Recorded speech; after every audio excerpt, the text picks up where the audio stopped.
व्रज जनरंजन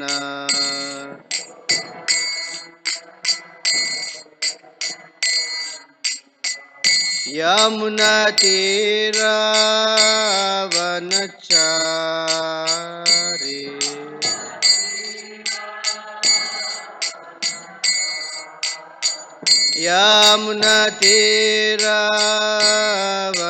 यमुनातीरावनचारि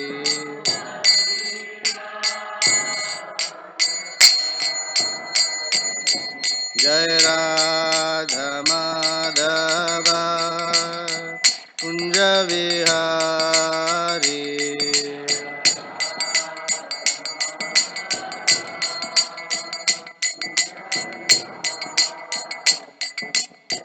गोपी जना वल्लभ गिरिवरधारी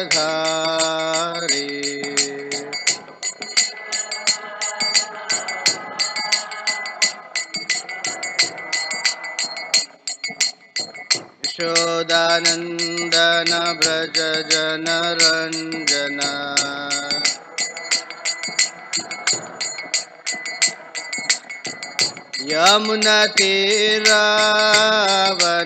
यमुनातीरावनचारि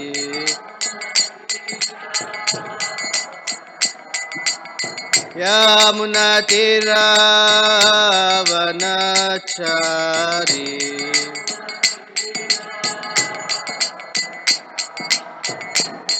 जय राधा माधव कुंज विहारी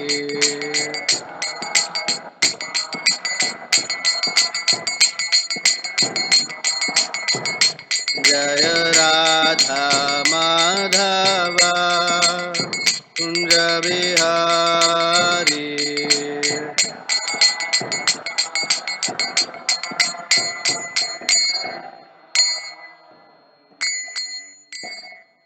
जय ओम विष्णुपाद परमहंस परिव्राजकाचार्य अष्टोत्तर शत श्री श्रीमद डिवाइन ग्रेस ऐसी भक्ति वेदांत स्वामी श्रील प्रभुपाद की जय। अनंत कोटि वैष्णव वृंद की जय। ग्रंथराज श्रीमद् भागवतम की जय। All glories to the assembled devotees. All glories to the assembled devotees.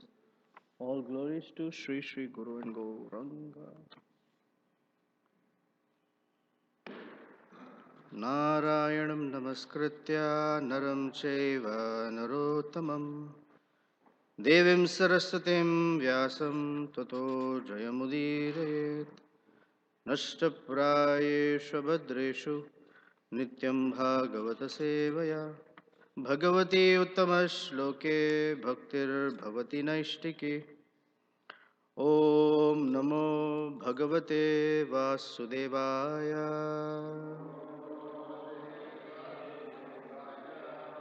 ओम नमो भगवते वासुदेवाय।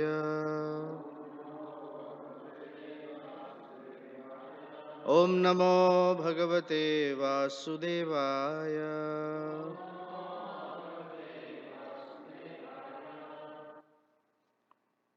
Srimad Bhagavatam, Canto 7, Chapter 14, Text 39. Drishtva tesham mito nurnam avagyanatmanan nrupa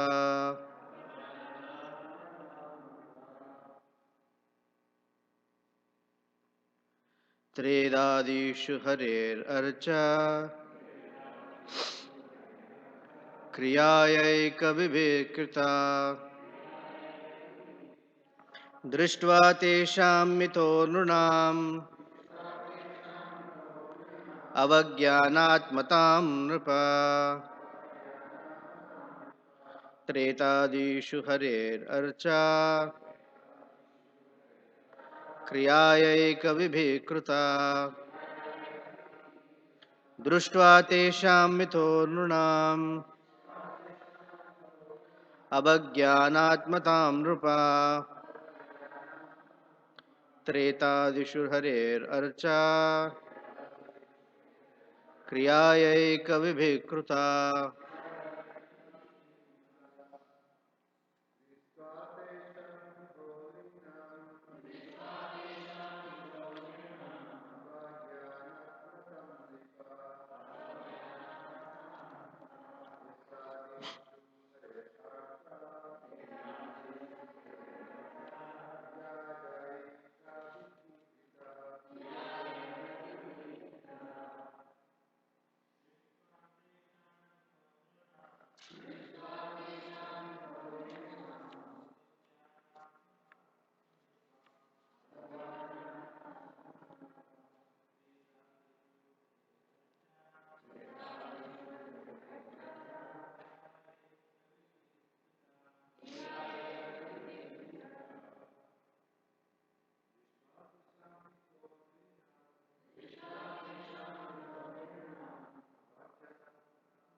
avajnanaatmatam nrupa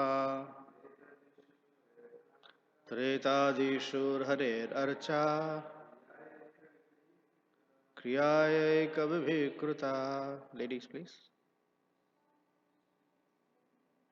दृष्ट्वा तेषां मिथो नृणाम् अवज्ञानात्मतां नृप त्रेतादीषु हरेर्नृप क्रियायै कविभिः दृष्ट्वा तेषां मृतो नृणाम् अवज्ञानात्मतां नृप त्रेतादिषु हरेरर्चा क्रियायै कविभिः दृष्ट्वा, after practically seeing, tesham, among the Brahmanas and Vaishnavas, mithah, mutually, nranam, of human society, avajnana atmatam, mutually disrespectful behavior, nrupa, O king, treta adishu, beginning from Treta Yuga, Harehe, of the Supreme Personality of Godhead, Archa, the deity worship in the temple, Kriyayai, for the purpose of introducing the method of worship, Kavibihi, by learned persons, Krita, has been done. Translation and purport by Srila Prabhupada Ki Jai. My dear king, when great sages and saintly persons saw mutually disrespectful dealings at the beginning of Treta Yuga, deity worship in the temple was introduced with all paraphernalia. Purport. As it is said in Srimad Bhagavatam, Canto 12, Chapter 3, Text 52, Krute yadhyayato vishnum tretayam yajato makhai dvapare paricharyayam kalau tadhari kirtanat. Whatever result one obtained in Satya Yuga by meditating on Vishnu, in Treta Yuga by performing sacrifices, and in Dvapara Yuga by serving the Lord's lotus feet, one can also obtain in Kali Yuga simply by chanting the Hare Krishna Mahamantra. In Satya Yuga, every person was spiritually advanced, and there was no envy between great personalities. Gradually, however, because of material contamination with the advance of the ages, disrespectful dealings appeared even among Brahmanas and Vaishnavas. Actually, an advanced Vaishnava is to be respected more than Vishnu. As stated in the Padma Purana, Aradhananam Sarvesham Vishnur Aradhanam Param. Of all kinds of worship, the worship of Lord Vishnu is the best. Tasmat Parataram Devi Tadiyanam Samarchanam. And recommended more than worship of Vishnu is worship of the Vaishnava. Formerly, all activities were performed in connection with Vishnu. But after Satya Yuga, there were symptoms of disrespectful dealings among Vaishnavas. Srila Bhaktivinoda Thakur has said that a Vaishnava is he who has helped others become Vaishnavas. An example of one who has converted many others into Vaishnavas is Narada Muni. A powerful Vaishnava who has converted others into Vaishnavas is to be worshipped. But because of material contamination, sometimes such an exalted Vaishnava is disrespected by other minor Vaishnavas. When great saintly persons saw this contamination, they introduced worship of the deity in the temple. This began in Treta Yuga and was especially prominent in Dvapara Yuga, Dvapare Paricharyayam. But in Kali Yuga, worship of the deity is being neglected. Therefore, chanting of the Hare Krishna mantra is more powerful than deity worship. Sri Chaitanya Mahaprabhu set a practical example in that he did not establish any temple or deities, but he profusely introduced the Sankirtan movement. Therefore, Krishna consciousness preachers should give more stress to the Sankirtan movement, especially by distributing transcendental literature more and more. This helps the Sankirtan movement. Whenever there is a possibility to worship the deity, we may establish many centers, but generally we should give more stress to the distribution of transcendental literature, for this will be more effective in converting people to Krishna consciousness. It is said in Srimad Bhagavatam 11.2.47, Archayam eva haraye pujam yah shraddhaye hate natad bhakteshu chanyeshu sabhakta prakrita smritaha.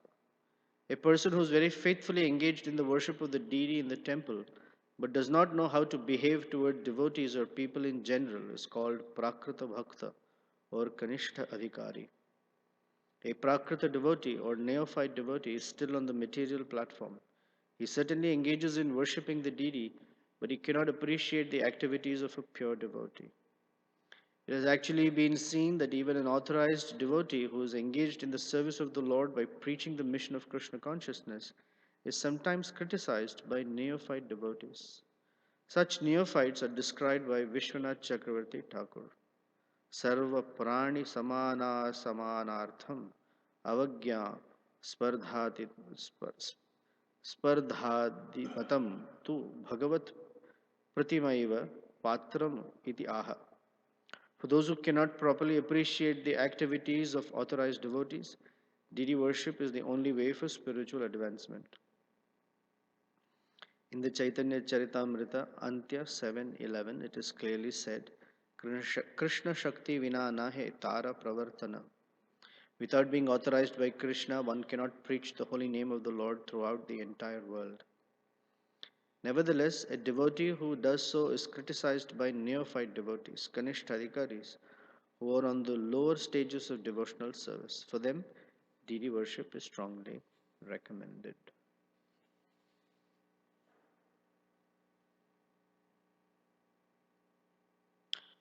Om Ajnanatimirandhasya Jnananjanashalakaya Chaksurunmilitam Yena Tasmai Shri Gurave Namaha Shri Chaitanya Manobhishtam Sthapitam Yena Bhutale Swayam Rupa Kada Mahyam Dadati Swapadantikam Vancha Kalpatarubhyascha Kripa Sindhubhya Evacha Patitanam Pavanebhyo Vaishnavebhyo Namo Namaha Shri Krishna Chaitanya Prabhu Nityananda Shri Advaita Gadadhara Shrivasadi Gaura Bhakta Vrinda Hare Krishna Krishna Krishna Hare Hare Hare Rama Rama Rama Hare Hare.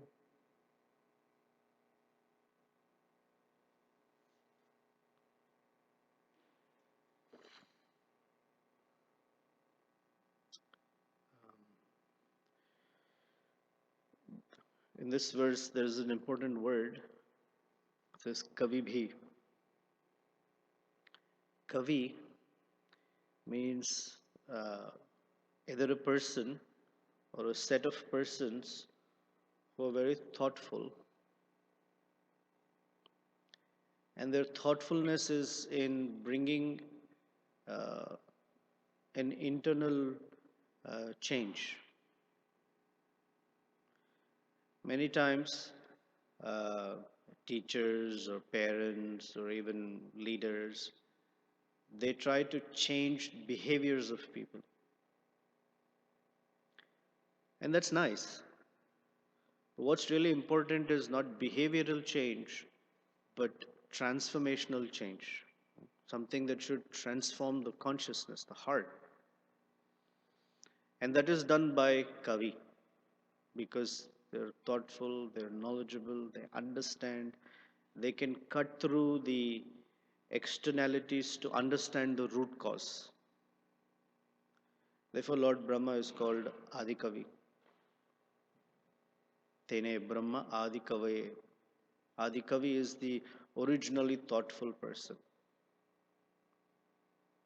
And he is considered originally thoughtful person because he understands why he has made this material creation. And he understands the inner core purpose of Krishna's heart.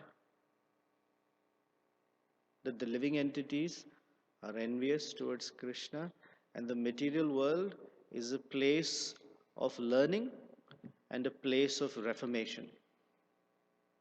It's to reform the consciousness back to freedom from that envy that one carries. It's a competitive uh, consciousness. It's competing with Krishna instead of serving Krishna.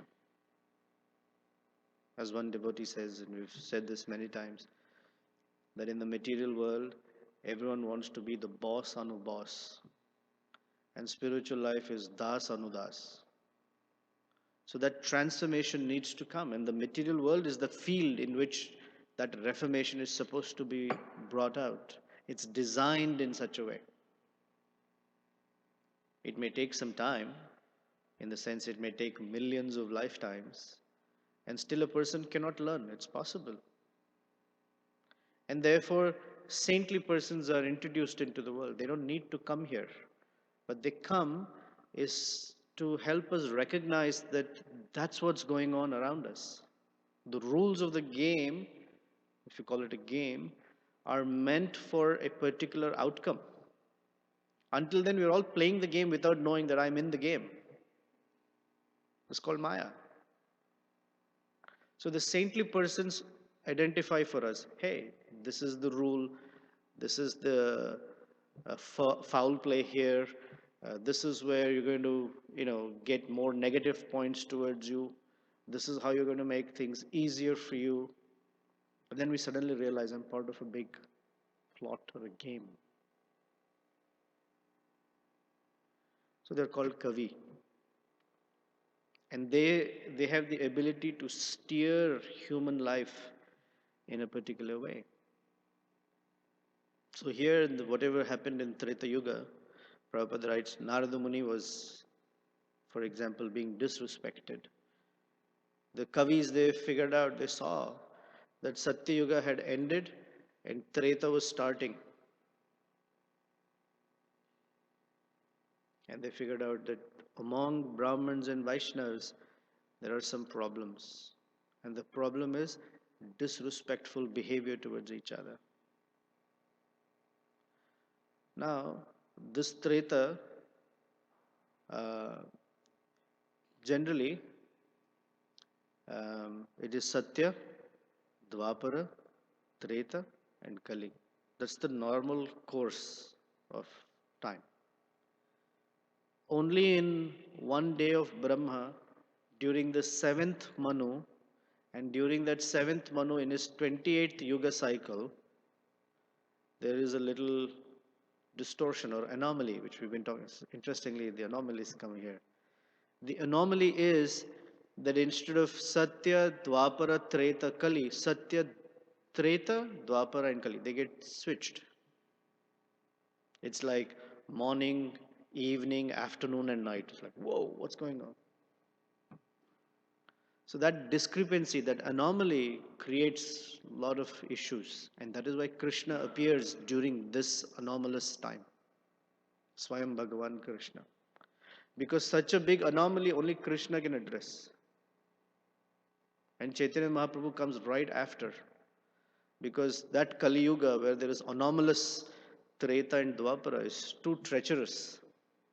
And it requires Lord Chaitanya Mahaprabhu.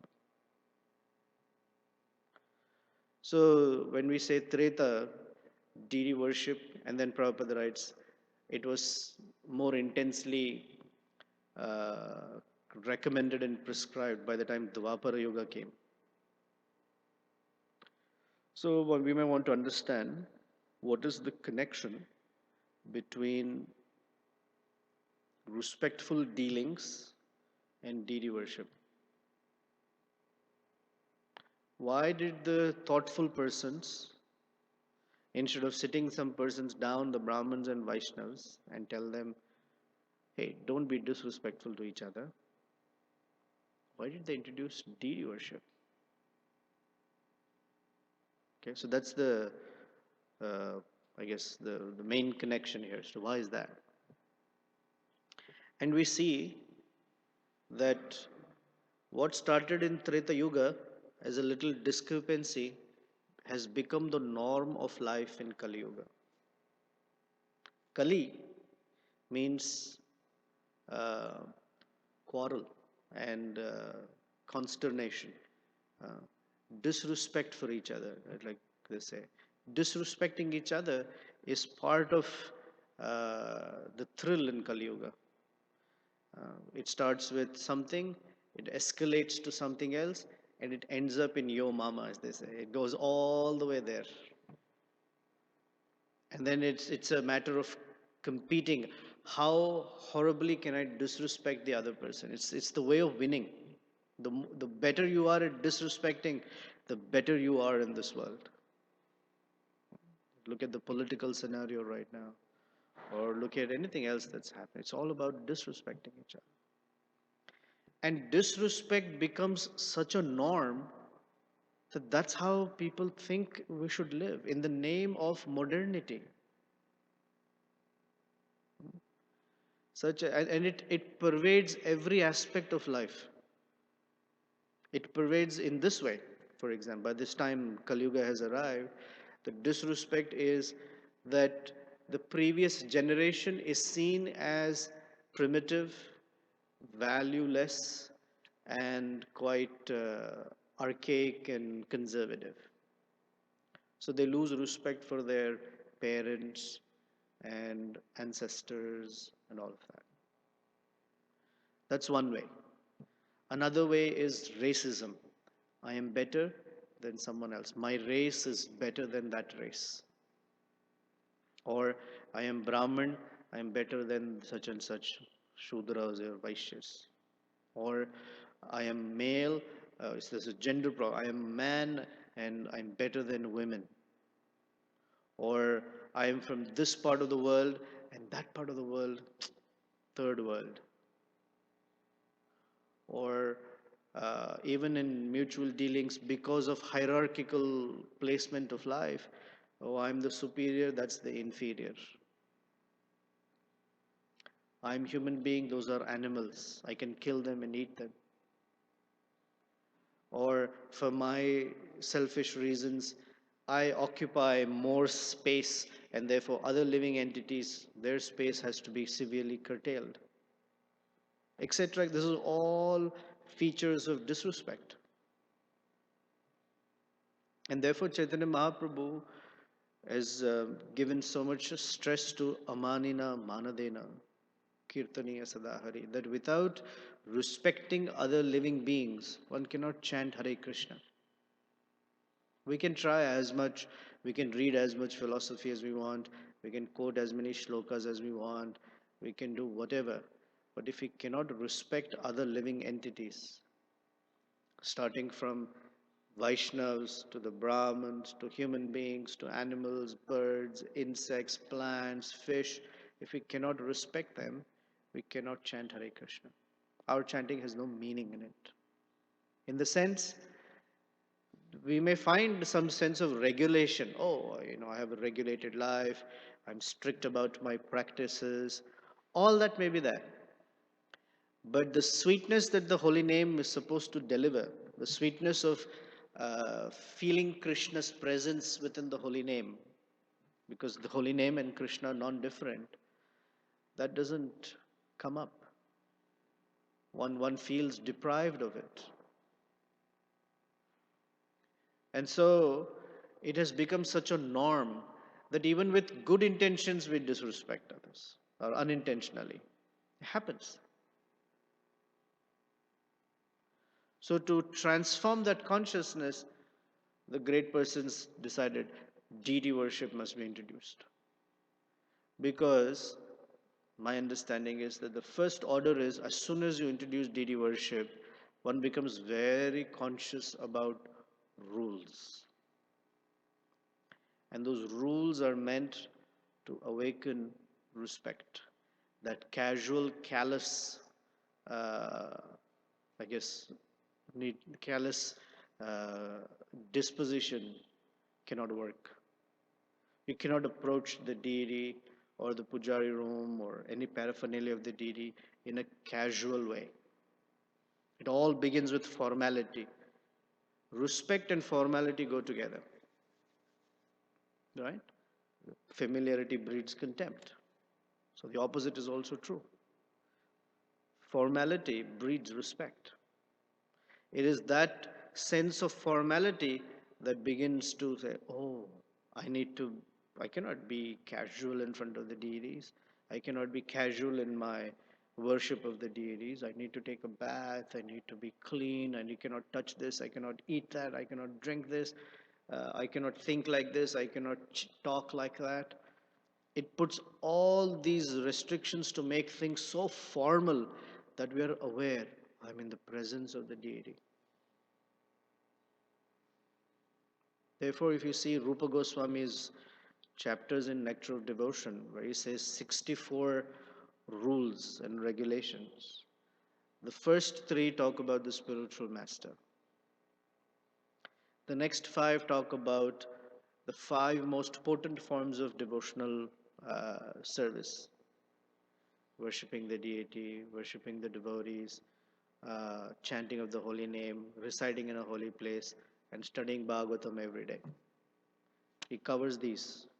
And then on, the list becomes extremely tactical. You cannot sit with your feet pointing towards the deity. You cannot sit with touching your knees or feet in front of the deities. You cannot, whatever, come on a palanquin. You cannot wear your shoes. You cannot pass air. You cannot show your back. It's a whole long list of what you can do and cannot do. Why? Makes everything formal. And formal means now you're aware. Oh, it's not like you're sitting in sweatpants. You're in your full tuxedo, like you're fully aware. And that begins. Now, for connected with deity worship are the devotees. You cannot worship the deity without worshipping the pure devotee first. Otherwise, there's no meaning. In all of our worship, we first, any article that's offered to the deity is first offered to the spiritual master, the Guru Parampara, and only then we can access Lord Chaitanya or Lord Nityananda. If you see in morning worship, first to this picture of the spiritual master, Prabhupada, Bhaktisiddhanta, we take permission and then we offer. And then all the Mahaprasad also comes back, is offered to Bhaktisiddhanta, Srila Prabhupada, spiritual master, and then it's accepted, given to the devotees. So as soon as you say deity, pure devotee also. So then you have to respect the pure devotee. So the countermeasure for disrespectful dealings was formality, deity worship. Because we become too familiar, then there is disrespect.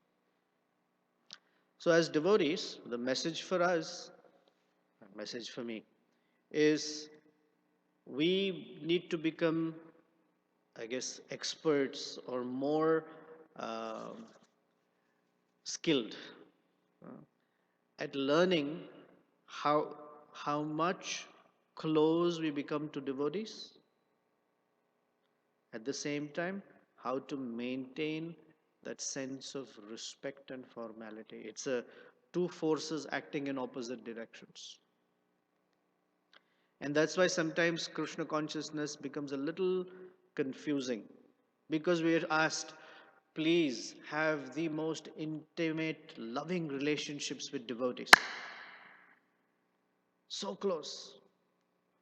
BFF. Bhakta for life, right? Whatever, BFF. Forever. At the same time, when you get so close, you get to see. And my spiritual master spent 6 months talking about this topic, I remember. And when you get very close to each other, you get to see things that you had not known existed in their nature, in their behaviors, in their personality. And then you start thinking, ooh, I didn't know that. And that's when disrespect starts. So what we do is we jump far apart and we lose the taste of loving exchanges because respect or formality moves this way, intimacy moves this way. So where is that balance where there is very intimate relationship but without any loss of respect? And we all sort of calibrate on that scale. Calibrate means sometimes we get too close, we say some things, and they get offended, we apologize. That's part of respect. We apologize, then it moves this way, and then we say, oh, I prefer not to interact with this person because they're like this, and then that distance comes, everything is formal, and you lose the rasa, then you want to say something, and then something else happens. So this dynamic in relationships keeps happening. We have to find that, and it's with each devotee. It's not the same with everyone. That's another problem. With some, you can be very close, say things, and it wouldn't matter. With some, even the slight movement of the eyebrow would be like, "Oh, what did you say?" It's this whole thing here. I can say with full realization. I can say full realization. I can say with realization because I'm in the middle of it right now. Something like that. So that's something we need to learn.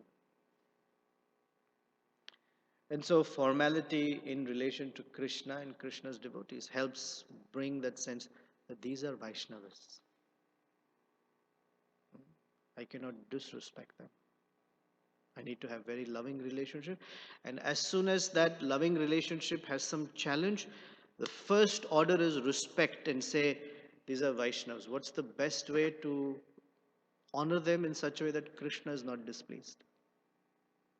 Or if I have to seek forgiveness, fine. If I have to serve them, fine. Whatever. Individually, each situation might be different. So the Kavi Bhi, they figured a very wonderful way. And so in everyone's life, deity worship brings that connection. Because for all of us, now I'm speaking in our context, whatever might be happening when we come in front of Kishore Kishore and we say, oh, for their pleasure. If that's the consideration, then new doors open, which otherwise we didn't know existed. So Prabhupada writes that in Kali Yuga,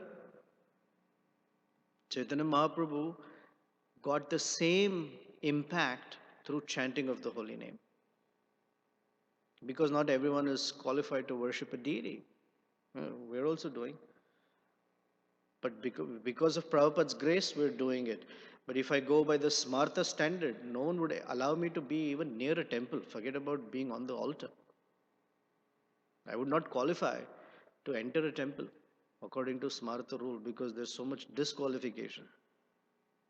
By Prabhupada's grace, not only are we living in the temple, we are on the altar, touching the deities and cooking for them, and all this is a super bonus. We've been given that opportunity. But Chaitanya Mahaprabhu brought the same revolution in the heart, uh, Viplava. It's called Viplava. It's a revolution in the heart by the process of Sankirtan, chanting of the holy name. That means the antidote for disrespect is to chant Hare Krishna. For whatever situation, the antidote, whatever situation in Kali Yuga, the antidote is to chant Hare Krishna. Now, the quality of our Hare Krishna will naturally determine how effectively we are taking the medicine or not. If we are given a pill by the doctor, and he says it's a very, very effective pill, and all I do with it is, rub it on my cheek or rub it on my hand, and say medicine is not working, or it's in the cabinet. You have the medicine? I have the most potent medicine. Are you taking it? No, it's there. I look at it every morning. Nice medicine. Then its efficacy cannot be experienced. That medicine has to be taken. For us, it was very interesting. For devotees, the medicine is taken from the ear. You have to pour the medicine here. Because from here it goes to stomach. From here it goes to the heart. There's a channel like this. So it has to go from here. Of course, sevan mukhe hi jivado. It has to begin with the tongue. That we vibrate the sound that goes to the ear and then moves to the heart. Pravishta karnarandhrena swanam bhava saroruham dhunoti shamalam krishna shalilasya yathasarat. Pravishta, entering through the karnarandhrena, the holes of the ear. Swanam, Krishna's own holy name. Bhava saroruham. Uh, saroruham is the cavity of the heart. Bhava saroruham means it can awaken feelings of ecstasy. And dhunoti shamalam, that can remove all the contamination. Dhunoti shamalam Krishna. Salilasta yathashar. Just as the fresh autumnal rains make the muddy or murky rivers clear. So two things happen. Therefore, Chaitanya Mahaprabhu said, Amanina, Manadena. I mean, Amanina, Manadena. Amanina, because the more we are looking for respect, the more dirt we are collecting. Because respect in the material world, according to Bhakti Siddhanta Saraswati, is thirst for donkey urine. That's how he compares respect from others. It's like you have a thirst for donkey urine. Very nice. So we can't say to others, I have to give you, here, I'm giving you donkey urine. That's not okay. When it is given to others, it's nectar. When it is taken for oneself, it transforms as donkey urine. Amanina manade. Kirtaniya sada. Very important. And so you see in the life of devotees, as we read Chaitanya Charitamrita, how much respect they have for each other. Beyond those lines that actually are sources or causes of disrespect. Advaita Acharya respecting Haridas Thakur. Haridas Thakur respecting Sanatan Goswami.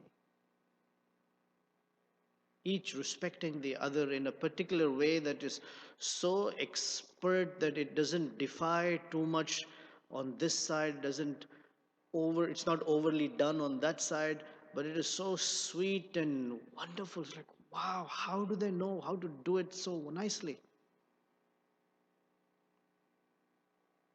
So we say honoring prasadam. We've heard this story many times. Haridas Thakur in Bhakti Purushottam Maharaj was narrating that in Jagannath Puri, nobody follows Ekadashi.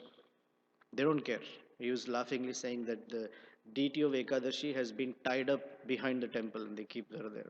Who cares for Ekadashi? Jagannath likes rice items, 56 times a day, 365 days a year. And all these devotees used to reside in Jagannath Puri. But Chaitanya Mahaprabhu had said, everyone must follow Ekadashi. That was his request and demand. So once Haridas Thakur was given a big plate of Mahaprasad from Lord Jagannath on an Ekadashi day. You can't say no to it. You can't eat it. Because if you say no to Jagannath Prasad, you know what happens. Lord Balaram comes in your dream and slaps you like anything. There's one devotee, I couldn't say devotee, one rickshaw driver, Muslim guy, who had given a ride to a devotee to the Jagannath temple. And so they said, here's some prasad. He said, this is all idol worship. I don't want it. And he went away. Next day he came saying, can I get a little prasad? So they asked him, hey, yesterday you said no. Today you're asking what's going on. He said, do you see this? On his cheek were a mark of 5 fingers. And he said, this person, this white person was Lord Balaram. He said, he appeared in my dream last night. He sat on my chest, held my collar, and said, you rascal, you said no to my brother's Mahaprasad, and gave me one tight slap. I've come begging you for I should not say no for Jagannath's Prasad. And you can't eat because Chaitanya Mahaprabhu gave an order. How can Haridas Thakur violate what Chaitanya Mahaprabhu has said? So when he had a whole plate of prasad, always remember it for us, respect is the best way to avoid all problems. So he said, okay, we say we have to honor prasadam, so you have to respect it before we eat. We say Mahaprasade Govinde, we say it in about 4 nanoseconds. But Haridas Thakur, he started glorifying prasadam of Lord Krishna by verses from scriptures, one after the other, one after the other.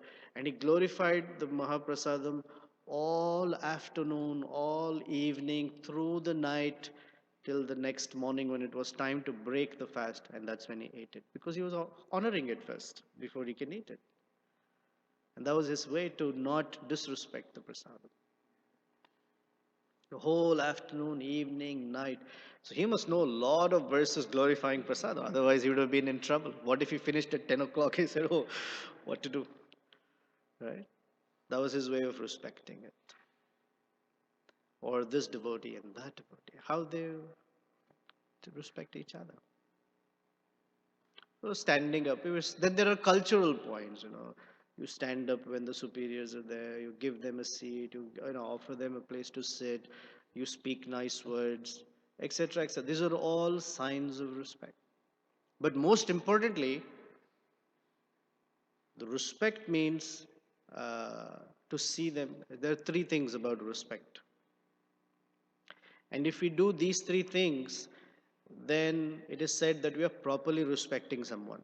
Of course, we can speak nice words, but like I started, we don't want behaviors, we want internal transformational change.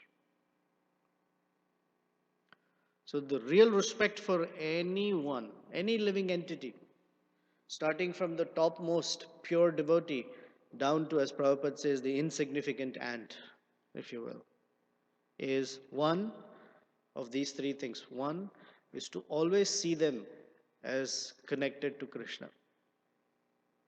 They are Krishna's parts and parcels. The second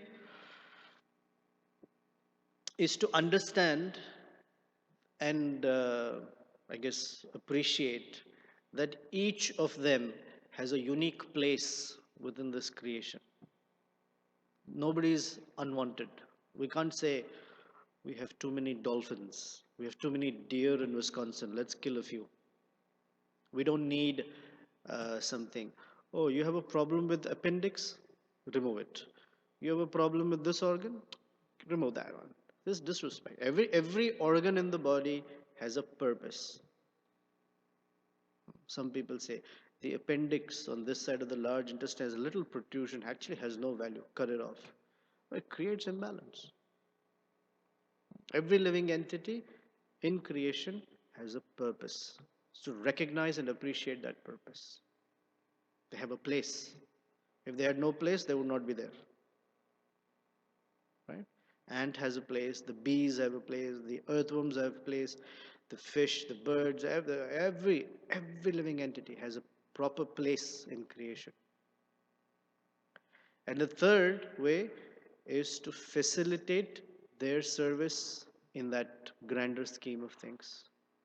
So among us, whatever is the other person's service, if we can facilitate their service so that they can do it better, that's the best form of showing respect. It's either by appreciation or serving them or bringing facilities to them or however, thinking, words, however.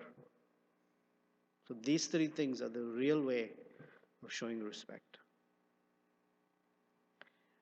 To be able to see everyone connected to Krishna is not possible unless our Cheta Darpana is clear. So therefore it begins with Cheto Darpana Marjana. When we see that our heart is clear, we can see everyone in relation to Krishna. Until then, the Mahadavagni, the fire of disrespect is burning very strongly. Fire of disrespect means because I'm so selfish, I'm moved by passion and ignorance to such a degree that I'm only thinking about myself. And because I'm thinking of myself only, I naturally am disrespectful to others. They go together, the two sides of the same coin.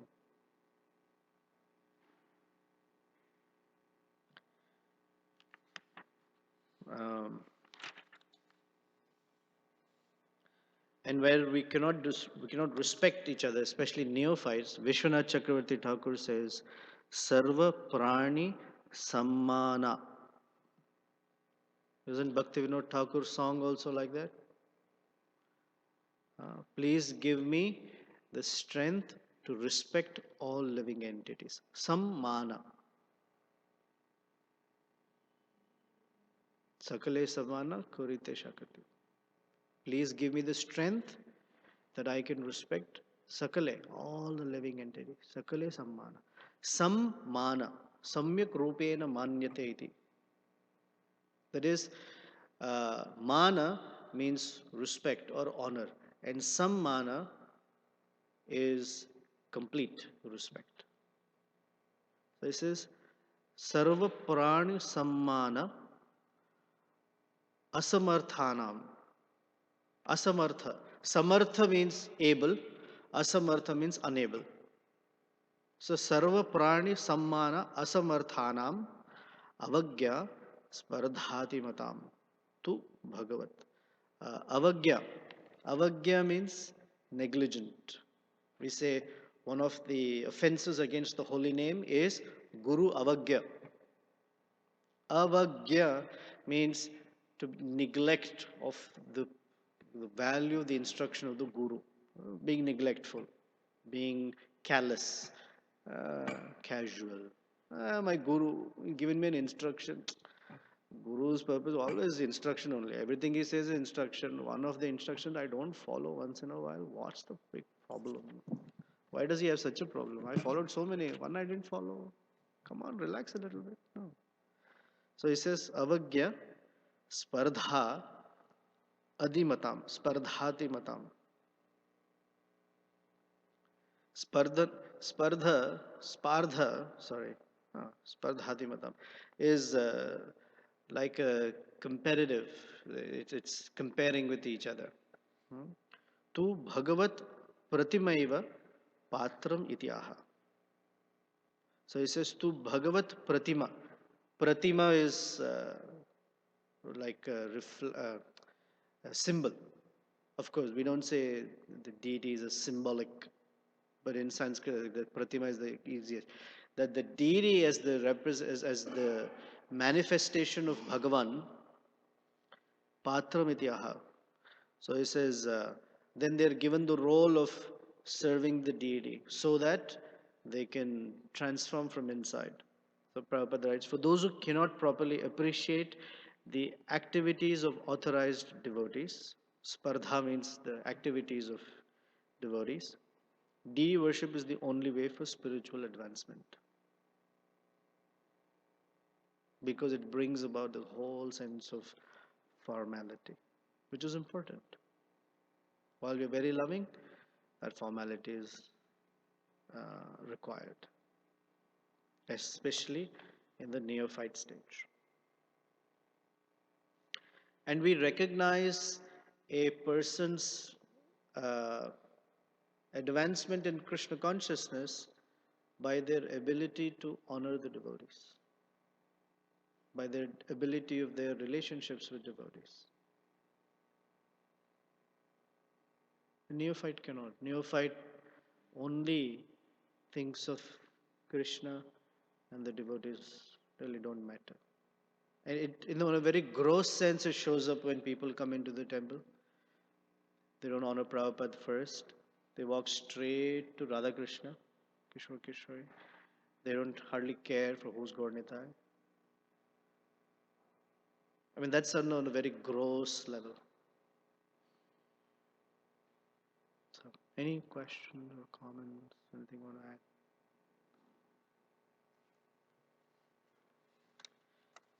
Okay. All right. Thank you. You have something, Jitendra Prabhu?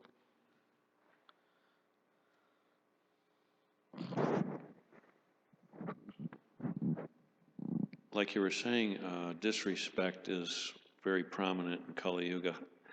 And, even if a person is seemingly respectful, he's not really respectful in his heart. I remember there was this magazine called Mad Magazine, and there's the two spies, the white spy and the black spy. And I don't know, do you remember that?